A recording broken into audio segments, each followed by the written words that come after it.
Hiya, pals! Welcome to the Mouse Bytes podcast!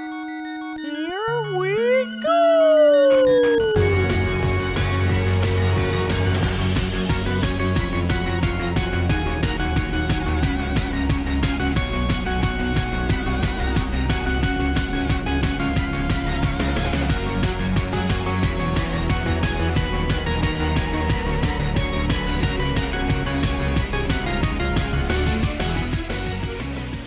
Hello and welcome to the Mouse Bytes podcast. It is a show all about Disney video games, past and present. My name is Jeph and and I will be one of the co-hosts of this show. And I am joined by Mr. Clay Howard, who is also going to be regularly hosting. Yes. Clay, how are you, buddy? Good. How are you doing, man? Pretty darn good. Awesome. Excited. Yeah, our first official episode. Yep. Good stuff. I think we picked a great first game, so I'm stoked. Yeah, no, I'm looking forward to kind of talking about this. This week we are going to lead off our series with the game titled Mickey Mania: The Timeless Adventures of Mickey Mouse. Uh-oh. All right, so to kick this off, we're going to quickly look at what the heck this game is, and then talk a little bit about our initial thoughts and any previous experiences we had. So, to kick it off, this is a 2D platformer starring Mickey Mouse, and the premise is he's going through many of his timeless adventures, spanning from his very first one in 1928 up until the one that happened to come out just before the game's release in 1990, and that is The Prince and the Pauper, I believe. So, Yes. I don't know. Do you have any anything to add about what the heck this game is all about? Yeah, I mean, well, to be honest, to start off, I just want to say I love Mickey platformers, and I do realize that we both realize there are a ton of them, and there's lots of different titles, a lot of varying titles. So as we're going through all these Mickey games, throughout, as time goes along, it might get a little bit confusing, but they're all great, really, as far as I know. And so this one is, it's created by Sony. I don't know how many other Mickey games they've made back in that era. It was a cross-platform game, so it did release on Sega Genesis and the Super Nintendo. I kind of view this one as a standalone title. I don't know if it had any sequels or anything. I think it kind of was its own beast. That's the only other thing I could really, think to mention, is that it isn't really tied to a lot of other games as far as I can tell. I might be wrong, but I kind of think it's the same. It's not like the Capcom ones that are all kind of tied together, if not officially, then at least through gameplay and elements. They so, are. And then it was later ported to the PlayStation with a different title, which failed to pull up right here. But no, I got it right here. It's Mickey's Wild Adventure. There we go. Yes. Okay. Yeah. And also had a Sega CD release separate from the official Genesis cart. Correct. With enhanced things. What? Things. Yeah. I think only the PlayStation 1 got enhanced visuals. Maybe the Sega CD one did. I don't know if it did. I don't think so, but maybe. The Sony one for sure did. It had like polygons and higher resolution. Mm-hmm. Yeah. Higher bitrate stuff. So, that's kind of the game in a nutshell. Definitely. So, going off of that, what was your prior history with this game? Did you have a prior history with this game? Honestly, I don't really think I did. Outside of, I think at one point I was trying to remember a specific Mickey game that I played when I was a kid. And I think at one point I had a list of ROMs that I was going through trying to find it so that I could buy the cartridge, which I did. Right. Yes. But so I think I ended on this one. I remember playing the first little bit and going, oh, Steamboat Willie, this is interesting. Nope, this isn't the game I was thinking of. And so I ended up kind of abandoning it. So I really didn't have a lot of experience going into this. And so, playing it for this show right now has been really the first time I've experienced it. So it's been great, though. Okay. Yeah, for me, I didn't grow up playing it. I had a Super Nintendo, not a Genesis, but I did not own this. But strangely, or maybe not strangely, my wife bought it for me for my birthday in 2012. Nice. I couldn't even tell you what birthday that was. Somewhere around 26 or 27. I don't know. Wow, that's how old I am now, dude. Wow. I didn't realize we were that far apart. But Yeah, I didn't either. you should feel really old right now. I do. Sorry, dude. No, so she I don't know, we met working at Disney World, so like we had this Disney connection, and she wanted to get me this Disney game because she knew I was really into games, and she found it on eBay and pretty much just confirmed that I didn't have it and then got it for me. So I'd played through it a little bit on the Super Nintendo back then. I struggled with it and kind of hadn't played it for a while until we busted it out again for this episode. So it was cool to actually sit down and play all the way through it this time. So Yeah, I don't remember how we got on the subject of talking about Mickey Mania at one point. I think you maybe just mentioned you had it.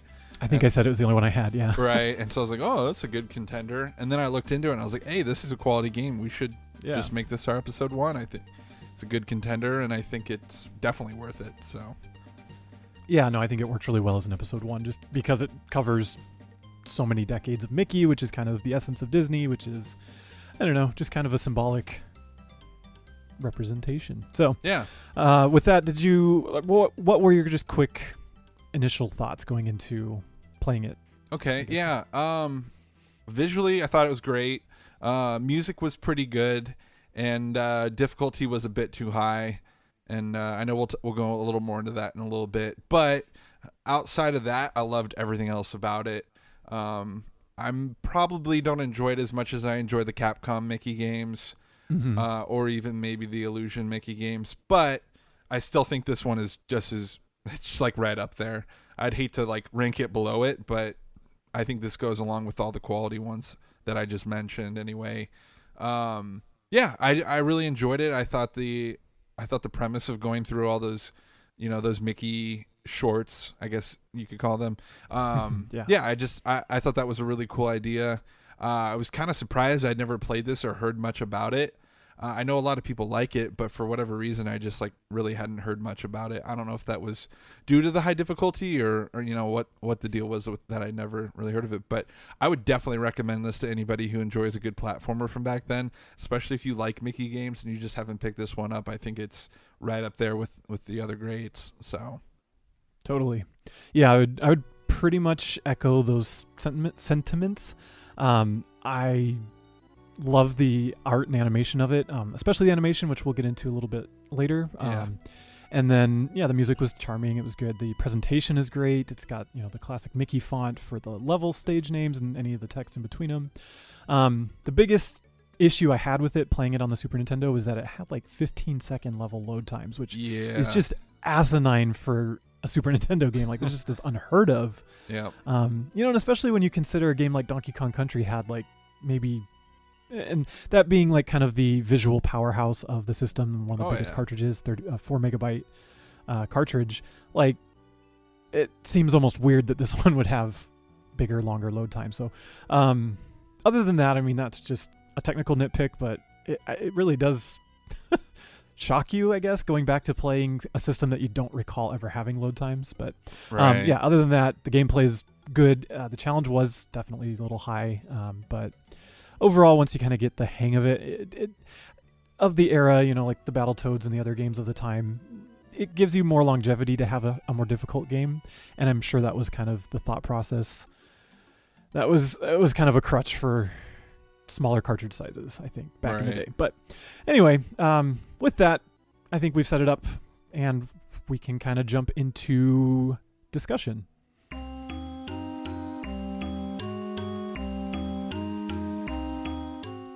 All right, so as we go through discussing the game, we'll kind of go over a few different parts, specifically the look, the sound and music, not the sound of music, and the gameplay and story. So we can kind of kick it off by going over the look of the game. As we mentioned earlier, it is a visually impressive game, and as I mentioned, the animation in particular is exceptional, and it's because it was animated partially, if not entirely, by Walt Disney Feature Animation. In Hollywood. So, I mean, just that alone is huge. Definitely. It definitely shows. Yeah. Sorry. You see, no, you're good. I was gonna say, you see those kind of, I forget what the term is for the motion, when you have like kind of the same thing drawn in 3 different places as it sweeps across to kind of create the look of motion. It's almost like a comic book thing that you would do, but you do it in animation. Right. Things like that, and it's just very smooth. And yeah, it's a little pixelated because it had to be, but it honestly, like the backgrounds and the enemy characters are just very, very high quality. They look legit. Definitely. You have any thoughts on the visuals, sir? Yeah, so before I do that, actually, why don't you go ahead and tell the listeners which versions you played or version you played and how much of it? I don't know, maybe that'll... Because I think now that we're talking about the visuals, it might be good to maybe tell them exactly which ones we were playing. Okay, yeah. So I am making my statements based on the Super Nintendo version, right. And I did play through the entire game of this one. So okay. Sorry, I just was thinking. No, it's a good idea. We should. Yeah, and so I also played through the entirety on the Super Nintendo version, but then after that, I went and purchased the Genesis version. I did not own the Super Nintendo version. So I did end up emulating that, but went out and spent the money later, so you guys can't get mad at me. That's right. But I was playing on an emulator, and so for whatever reason, I realized on my emulator that it had some filters where you could kind of smooth out the pixels.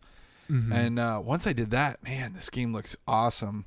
Yeah. And I know it's kind of cheating. It's not originally the way it was meant to be played, but really just that one little change. And honestly, I could go downstairs and put the Genesis version in my Retron 5 and do the same thing with it.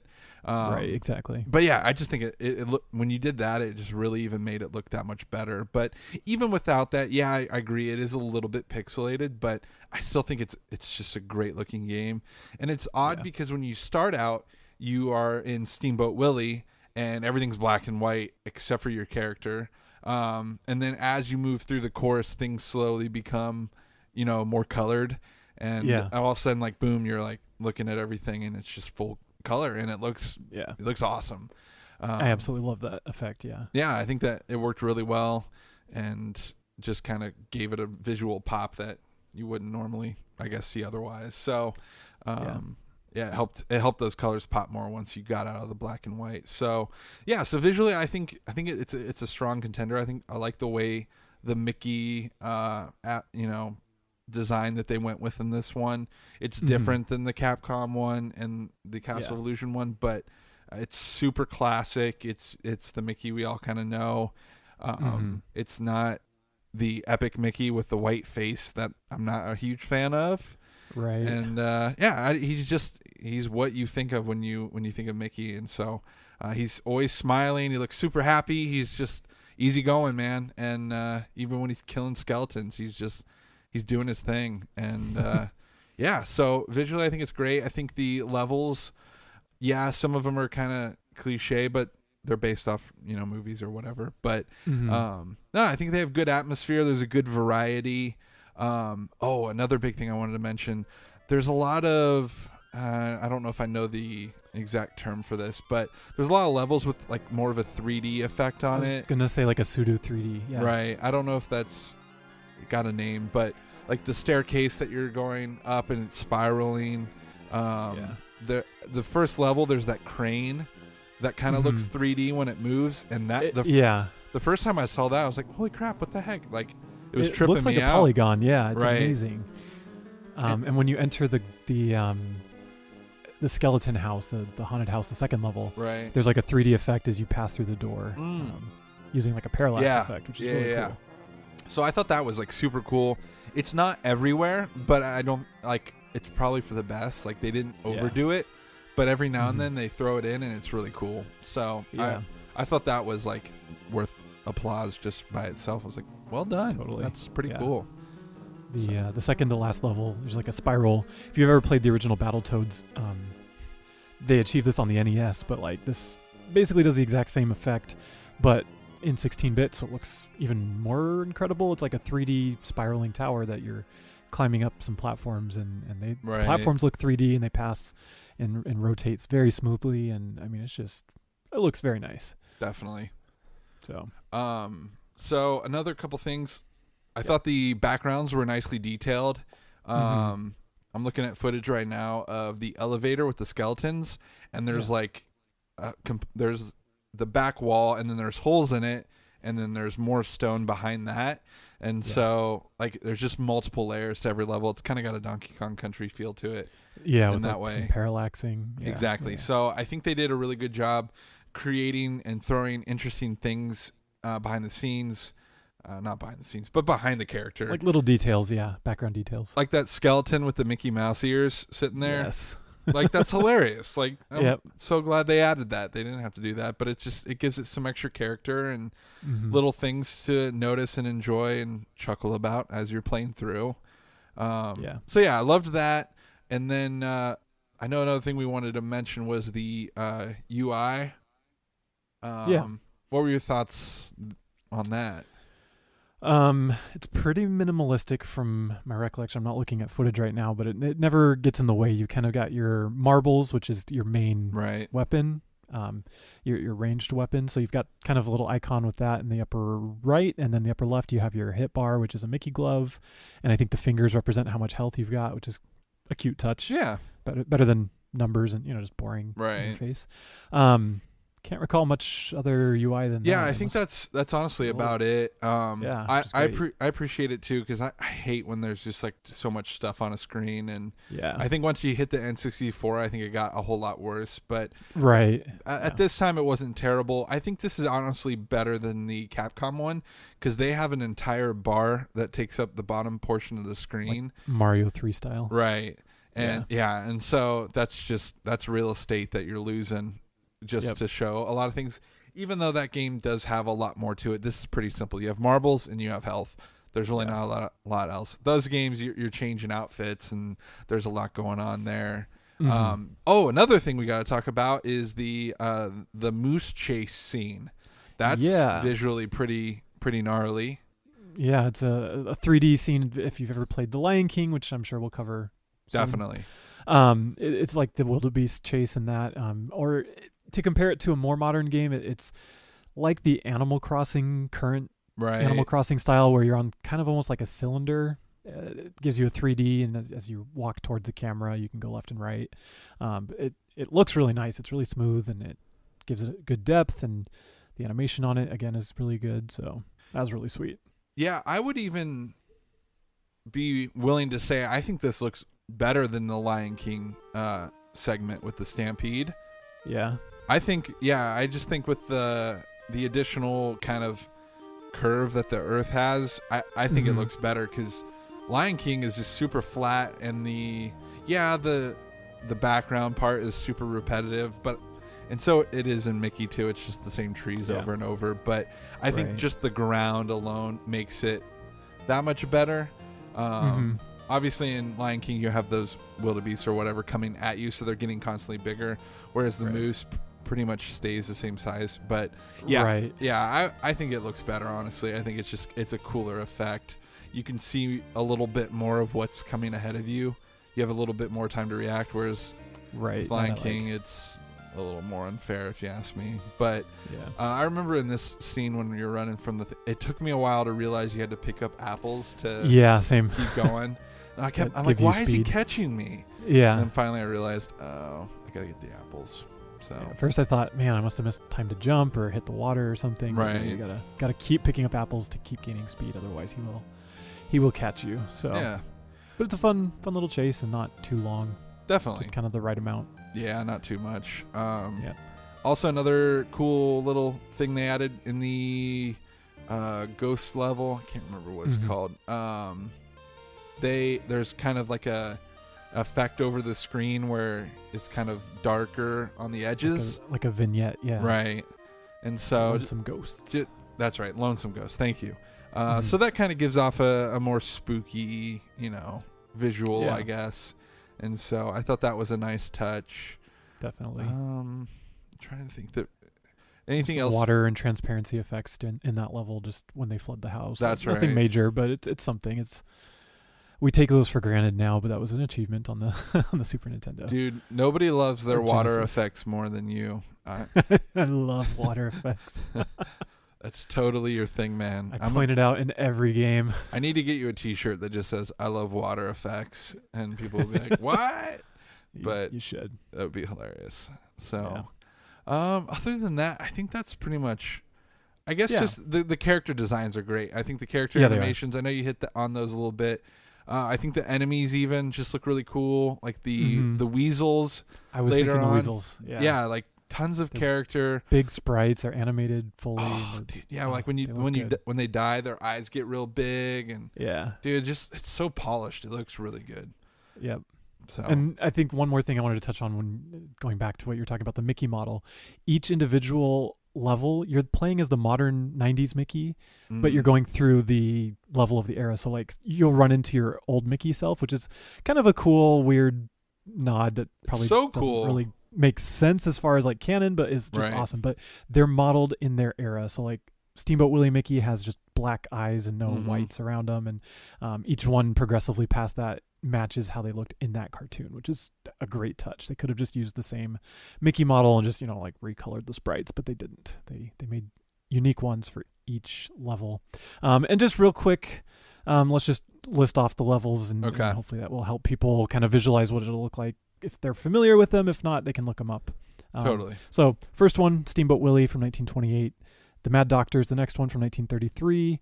If you have the the Genesis Mega CD or PlayStation version, you get the band concert, which is from 1935. That's not in the Super Nintendo version. Then Moose Hunters from 1937. The Lonesome Ghosts, also from 1937. Jump ahead a decade to Mickey and the Beanstalk from 1947. And then all the way to 1990 with The Prince and the Pauper, which kind of was one of the first animated shorts in a long time at that point. I remember that coming out when I was a kid, and it's a big deal. So I was 1 when that came out. Holy crap. So yeah, if you are familiar with any of those, the art style matches almost perfectly. And I think that's something that we kind of want to focus on in this show, and we'll talk more about in future games, is that how it compares to the source material. And this is one example of a game that almost perfectly holds up to the source material visually. Definitely. So I think that's probably good for the look of the game. For now, we can jump into the sound and the music. Mm-hmm.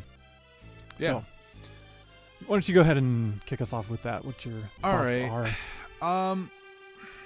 I don't know if this is the strongest music in a Mickey game from this era. It's it's harder for me to say because I haven't spent as much time with this game. I'm more new to it. So it's hard to say, and it's hard for me to even pick my favorite between the two consoles. I mentioned this on the last episode. I had a Super Nintendo growing up, but for some reason I tend to enjoy Genesis music more. It's so different. Genesis had a much different audio. It is very different, but there's something about it that it sounds more. And like Donkey Kong Country music is like some of the best there is out there for me. Yeah. And I'd say that beat anything on the Genesis, but just the sound library that the Genesis has, I enjoy a lot more. But it's also like really easy for that stuff to sound cheesy. So as far as which is better between those two, I it's hard for me to say. Plus, I don't think I played enough of both of them to like determine which is better. I've watched other people's reviews of this, and people seem to think that the Genesis version does have a stronger soundtrack. I can't really back that up. I think that comes down to preference, and totally. That's a tough one for me to agree with. Yeah. But I thought the music was good. I thought it fit the game well. I don't know if it really is true to the source material. Maybe you could speak more to that. I didn't do enough homework and watch all of those shorts once more before jumping into this. Shame on me.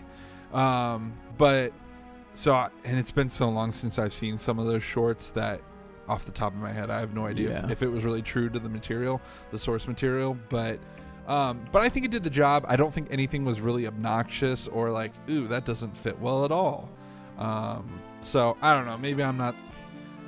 Some of the other games we talk about, I'll probably have a lot more to say, but on this one, What about you, dude? Take over. Yeah. I'm ruining Okay. it.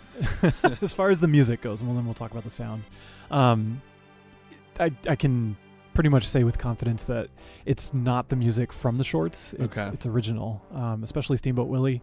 It is reminiscent or evocative of those tunes, but definitely not anything resembling what they actually are. Right. And yeah, as far as the instrumentation and all that, it really is a preference as to which sound you like better.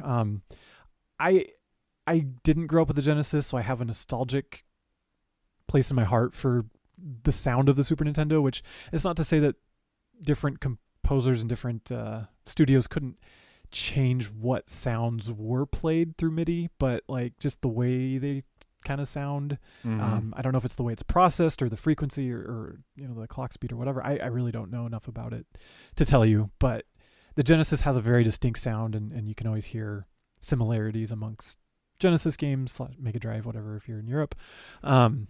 Versus Super Nintendo games, usually the same thing. Again, with the exception probably being the Donkey Kong Country series, which are just in a league of their own, as you mentioned. But yeah, no, I the tunes, they're appropriate. They're not super memorable. The first one is kind of gets stuck in my head, and I don't know if that's just because I've played the first level more than the rest of them, or if it's just a little more catchy. But right, the rest are kind of a little generic in my opinion, like past the first level. Yeah. Fair enough. I don't know. I feel like the first one has a melody that's kind of like stands out, and the rest of them are kind of just backgroundish. Right.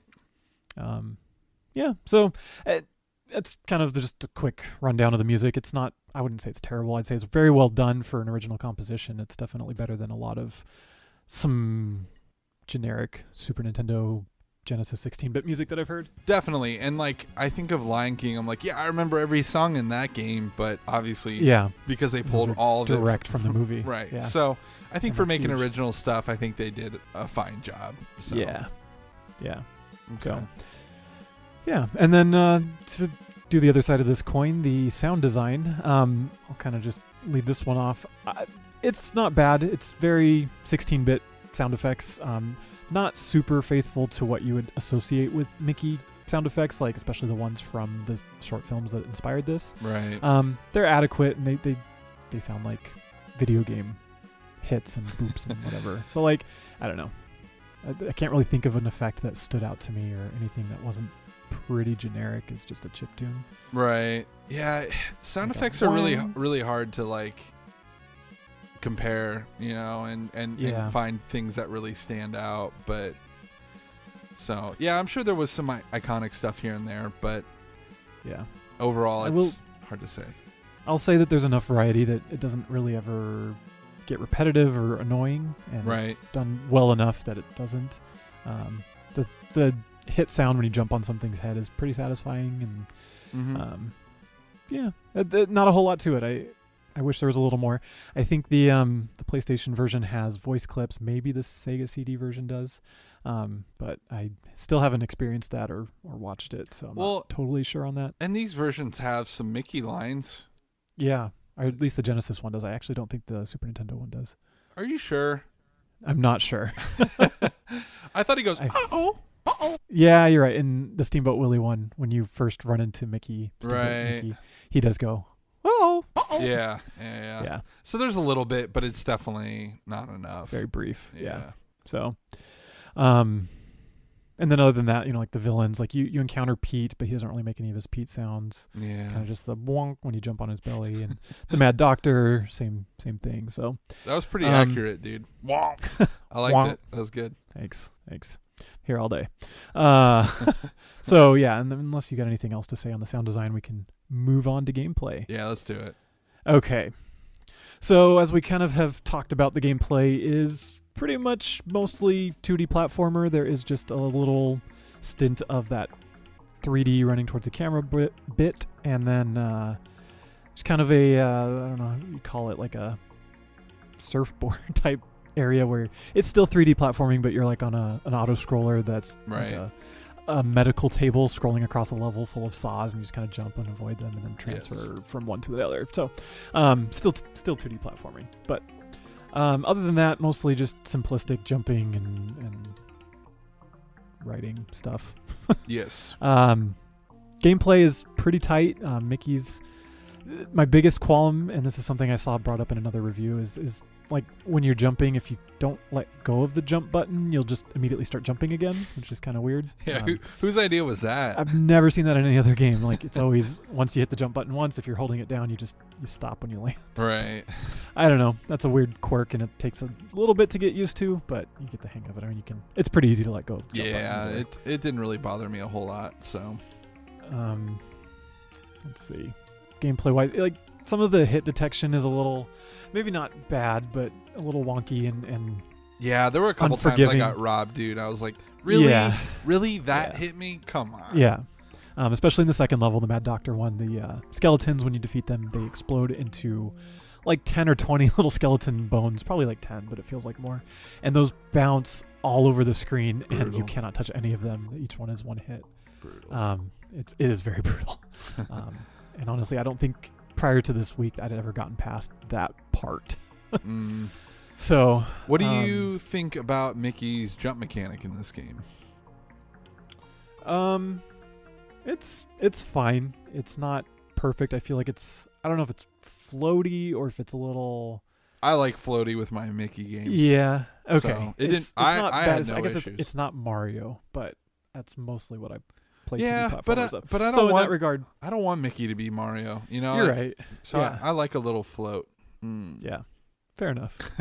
In that regard, it's actually not that different from Epic Mickey, which is kind of the only other one I've really played. So it's kind of interesting that they have similar physics. Yeah. As far as jumping. Yeah, and I appreciate that you can jump on enemies in this game because, yeah, you have your marbles that you can throw at enemies, but A, you don't always have marbles to throw, and B, it's nice just to be able to jump on things to kind of get through levels quicker. Because sometimes with those skeletons, I was like, I'm tired of throwing marbles and dodging skeletons, so I'm just going to hit him like 3 or 4 times. Right, so I'm just going to jump on this guy and keep moving, you know? Yep. And sometimes I forgot you could do that. And some Mickey games, you can't jump on them. Other ones you can. So I think I'm on the let me jump on them, team. Totally. I appreciate that. I agree with that. I think that's a pretty good staple of 2D platforming that is obviously inspired by Mario, but it serves its purpose well, and I think it works. And it's nice that I don't think there's really any soft locks where you like have to defeat the enemies before you can scroll and stuff like that. Like you can just zip by them if you really want to, jump off of them once and keep going. So that's nice. I appreciate that. Because in games like Battletoads, that happens a lot where you get locked into an area, a section, and then you have to defeat everything on screen. And that's kind of just a staple of the time. A lot of 2D side-scroller beat-em-ups, Simpsons and stuff like that. That was just kind of standard. So I'm glad that they didn't force that on you. Definitely.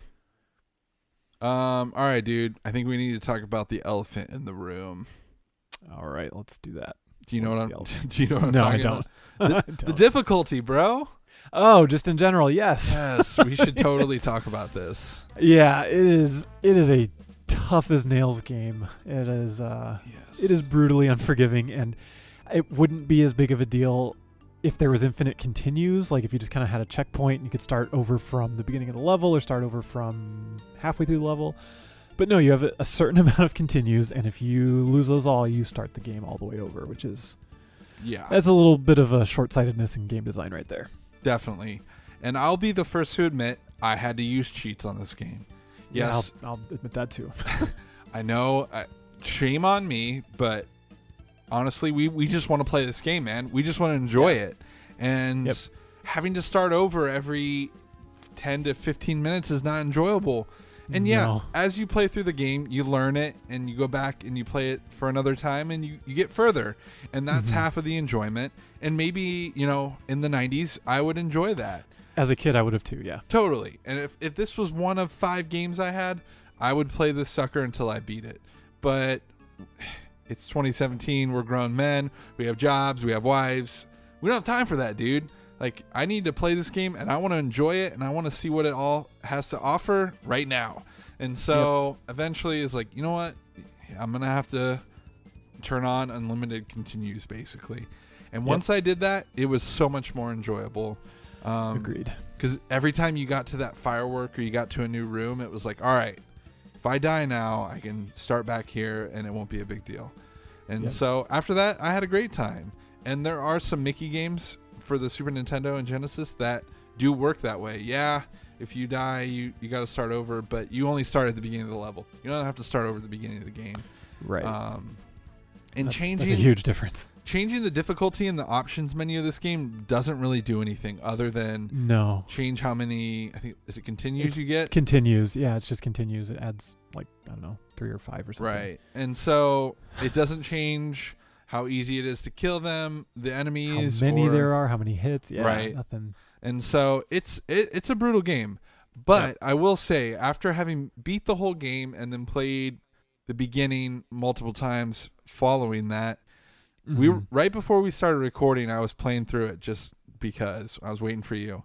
And dude, I was doing a lot better. I got through the first level and a half. I got to the elevator and the skeletons without dying once. Nice. And I was doing good. I felt like I was like, all right, I'm starting to remember how this all works. And so, yeah, I'm sure with time I could probably play through a lot more of it without having game overs and starting over and stuff. But so I don't know. There's different things that play into making this game as difficult as it is. One of them for me is enemies off screen, enemy placement in general. Yeah. But like weasels off screen that shoot you and you can't even see them. That sucks. Stuff like that where it's just we watched a whole video review on talking about enemy placement in this game. It's not very good. There's a lot of like poor choices in where they place bad guys, and I don't know. It almost feels like it was overly difficult for the sake of being difficult. But right. Which brings me to the term that I've coined, and I mentioned it last week here, and I'm trying to get it copyrighted. We're gonna start a hashtag. Yes, but I consider this game, I'll give it my stamp of blockbuster brutal. Jeph, would you like to explain really quickly to the listeners where that kind of comes from? Assuming you're following where my train of thought is coming from. If it's where my train of thought is, it's that it's designed for the first portion of the game specifically to be a little bit more difficult because they don't want you to beat it when you rent it from Blockbuster. Bingo. Okay, good. Glad we're on the same page there. I had to like really stop and think about that. But no, that's good. It was something admitted by the designers of The Lion King, and we'll discuss that probably when we get to that episode. But yes. It was a very common practice of the era to make the first few stages. This was a directive from like Disney Interactive, right? But make the first few levels a little bit harder so that you reduce the chance of somebody beating it on a rental, because if you rent it and you enjoy it and it's a little too tough, you're more likely to buy it than if you rent it, beat it, then no more revenue for you if you're Disney. So right.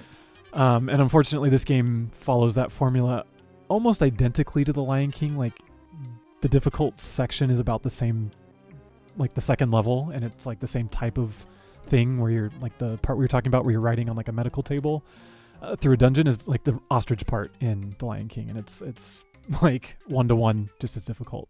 Right. Yeah. So yeah, it's I don't know if you want to elaborate more on that, but it's basically the first few levels of this game are really hard. Yep. No, you did a great job, dude. I think that was pretty brilliant. And then I still think it stays pretty actively difficult throughout. It maintains, but yeah, it's not. I feel like it eases up a little bit. It's more just regular platforming and not so many of those. Maybe the Lonesome Ghost part's a little tough with. There's some ghost placements where you have to take a hit. Right. There's that. I thought the moose hunting level was pretty crazy. Yeah, that's true. With all the stuff falling and avoiding the guy charging, and yeah, at least for your first playthrough. After you've played it, you kind of know what to expect, and then all right, there's going to be a branch that's going to drop, and then a moose is going to come out of nowhere. If you pay attention to Pluto, you'll know when stuff's coming. But man, that first playthrough was intense. There's just stuff falling everywhere. And then also, really slow. Yeah, and the moose just comes in way too fast, and I was like, I kept mistiming my jumps because I was anticipating it, and it was freaking me out. And Pluto was just jumping him like no big deal.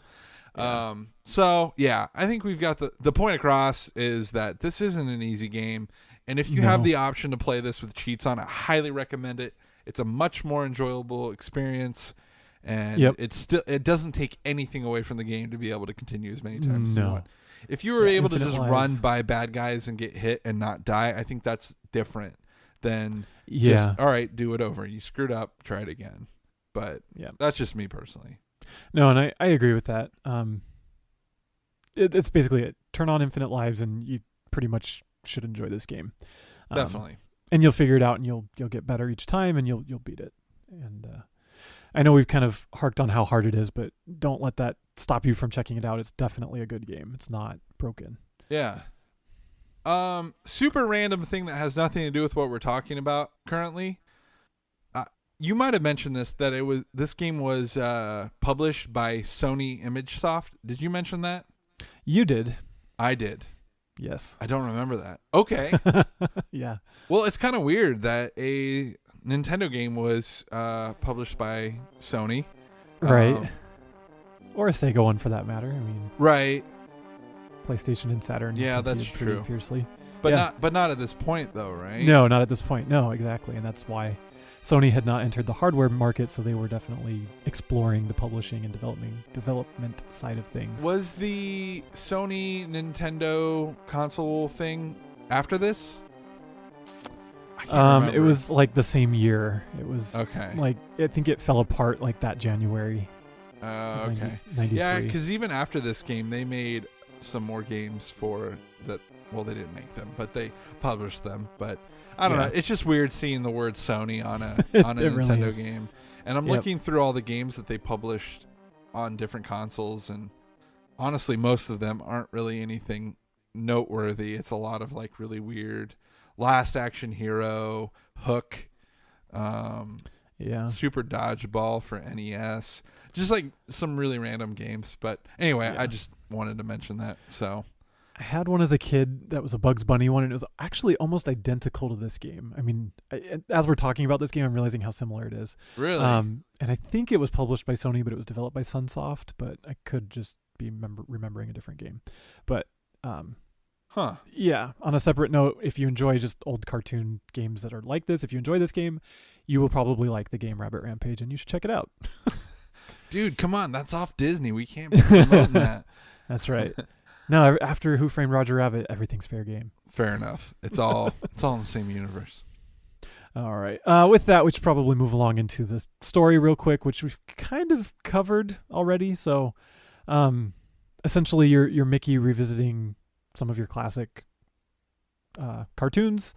I'm not sure if there's like an actual reason. There for is, that. bro. There's Has a to do with whole Pete. there's a whole story in the game manual, which I don't own, but I pulled up okay. online today, and I totally Okay. meant to add it to the show doc, and I forgot. But I have it Well, here in front of me right now.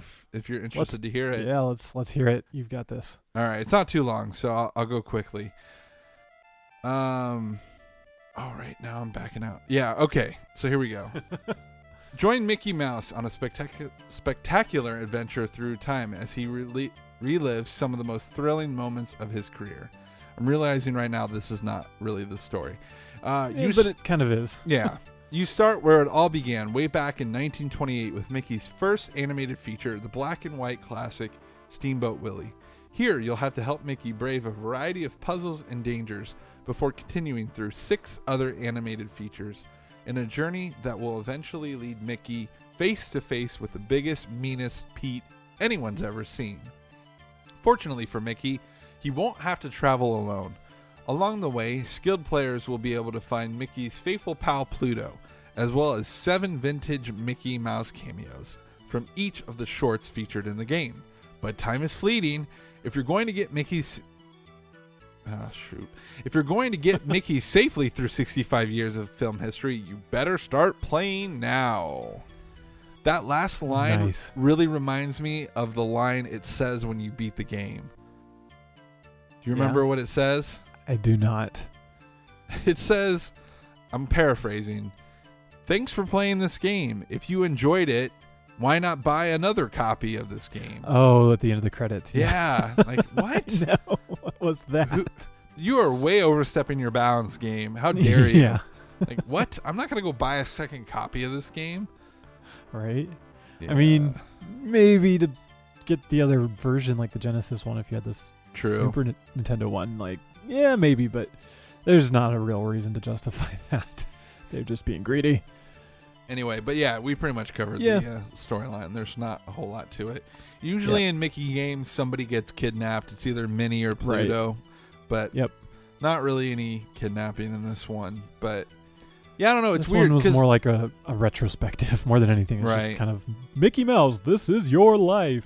Well, I guess it's cool because I guess the thing I didn't know about this game was it was originally planned to be released as a part of Mickey's 65th birthday. Yeah. And unfortunately, that would have only left the company 6 months to develop the game, which I'm really glad they didn't stick to that. Likewise. Because there's a lot of games I can think of right now that in order to get a game out at a specific time for a specific thing, they sacrifice significant gameplay to get it done.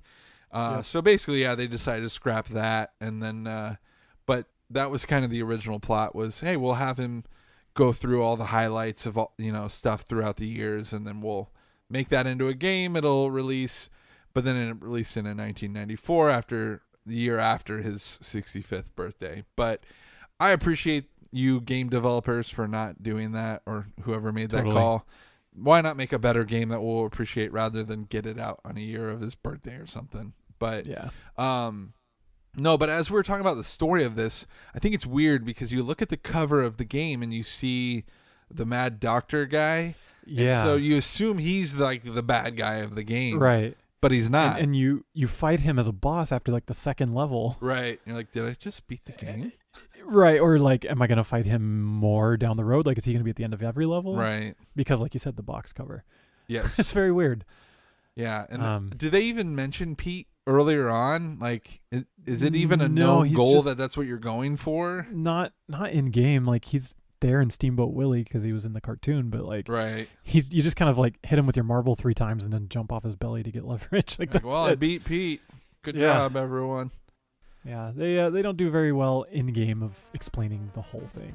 Right. Just kind of at the end of each level, it gives you a little text blurb that says, Mickey has saved Steamboat Willie Mickey or something like that. Like, and then you just move on to the next level. Mm-hmm. So, yeah. And the last thing I want to mention is that I was kind of surprised that Fantasia was not a level in this. Yeah, what the heck, dude? I feel like floating platform, like it would have been a really great level, and it came out in 1940, so it would have been second to last. Right. Floating platforms in the stars and just that blue and white starry motif, and they could have easily used the music because it's like old copyright-free music. Like, I don't know. Not that they couldn't use the Disney music anyway. Like, I don't know why. There must have been a reason. Hold on. They just didn't think of it. I have a theory. Let me see if this... All right. So there is a Fantasia game for the Sega. Okay. And it came out in 1991. So it's a bit older. Okay. It came out for the Mega Drive and Genesis. So maybe they felt like they had already tapped that market. I don't know. I haven't played this one. This is one of the games that I really badly want to get a hold of. I'll have to look it up. So I'm not sure how similar it is. It is a side-scrolling game. So maybe they just thought, it's already been done. Let's skip it. Let's tap new cartoons. Yeah. But heck, dude, fair enough. They've tapped into the Sorcerer Mickey thing so many times. Like, what would be one more? Like, especially if you only do one level. Man. Yeah. So that surprised me. That was my biggest comment on the game overall. Yeah. Not my biggest comment, but that's just about like levels and what they could have done. Like, I was really surprised to not see that one. Yeah. Other than that, I think they pretty much hit most of the mainline. The most famous ones, right? For sure. Yeah. Especially with having the band concert on like the Genesis one, because that was the first Mickey cartoon in color. So kind of disappointed I've not experienced that. Yeah, I realize I was watching footage of it. I guess you go to the level with the giant, so you're up in the clouds, and there's one part where you just bounce off 2 different like butterfly monster things, and you kind of go left, and then there's a question mark and an extra life. You go through there, and boom, there it is. But no, I agree. I was kind of disappointed. Like, we played the version that didn't have all the extra features. So everything I've read seems to lean towards the Genesis being the preferred version to play this, which usually they're very similar, and it all comes down to what looks better or what sounds better. But There's literally just missing parts of this game in the Super Nintendo one, and along with what was I gonna say? I forget. Oh, there's like another level where you're going downstairs in the second level that's not in the Super Nintendo one as well. So it's weird. Yeah, I don't know why those things were omitted for the other console, because they're pretty similar. But like the sprite and level pixel dimensions are all optimized for Genesis, so they're slightly different than the Super Nintendo, and they didn't correct them, and so there's issues with off-screen stuff on Super Nintendo being even worse, and just pixels being, like characters being a little bit bigger looking, therefore taking up more screen real estate, and just different weird things like that. So right, yeah. So yeah, if you have both systems and you're thinking about picking this up, it seems to be the general consensus to lean towards the Genesis version. There's nothing overly wrong with the Super Nintendo one. No, I enjoyed it. Yeah, it's still a good game. I think it still sounds good. It looks fine compared to the others. So if you find that one for a cheaper price, I wouldn't say, I'd just say go for it. But yeah, so I'm trying to think if there's anything else I wanted to add, story, gameplay wise, all that. Yeah, I think we hit it all. Yeah, I think so too. So we can kind of jump on into our closing discussion.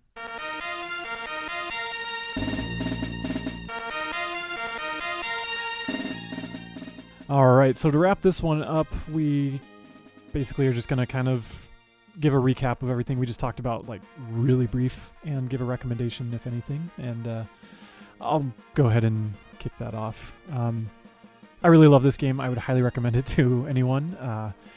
Other than the kind of high difficulty, and if you are playing it on original hardware without a Game Genie, it might be a little tough to sink the time into. But if you've got a Game Genie, or if you're emulating, turn on Infinite Lives and you're good. Like it's really enjoyable that way.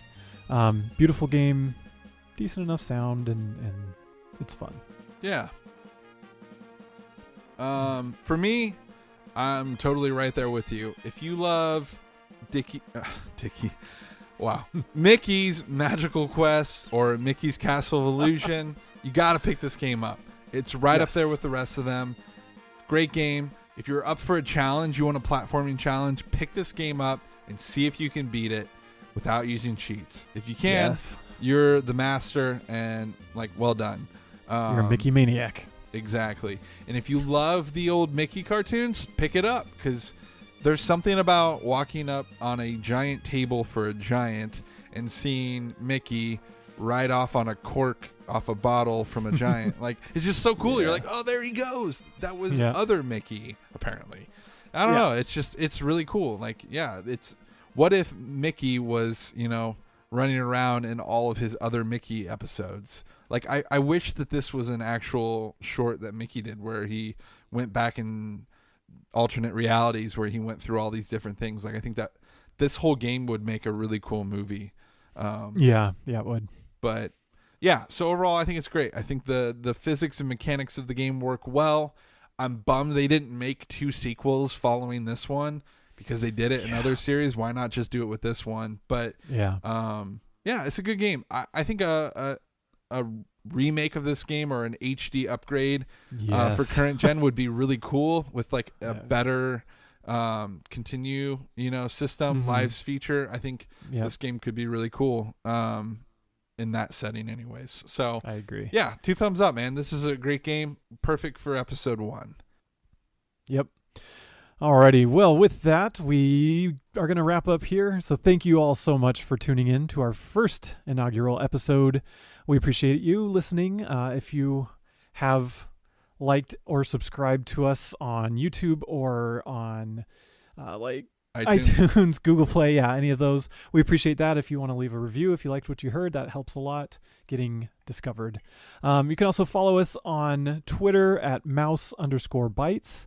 And follow us there for info and news on what we're going to be covering, or new episodes coming out. And I think that pretty much covers it for everything else related to are what we cover here. You can go to kayandclay.com, KAYANDCLAY.com, and you will see some of our other sister podcasts. And tune in next month as we cover The Little Mermaid for the NES. Oh, yeah. Can't wait. Woo! Should be fun. Two grown dudes are going to be playing some mermaid games. Yeah. Oh, I like what you did there. That was cool. Oh, thank you. I'm full of them.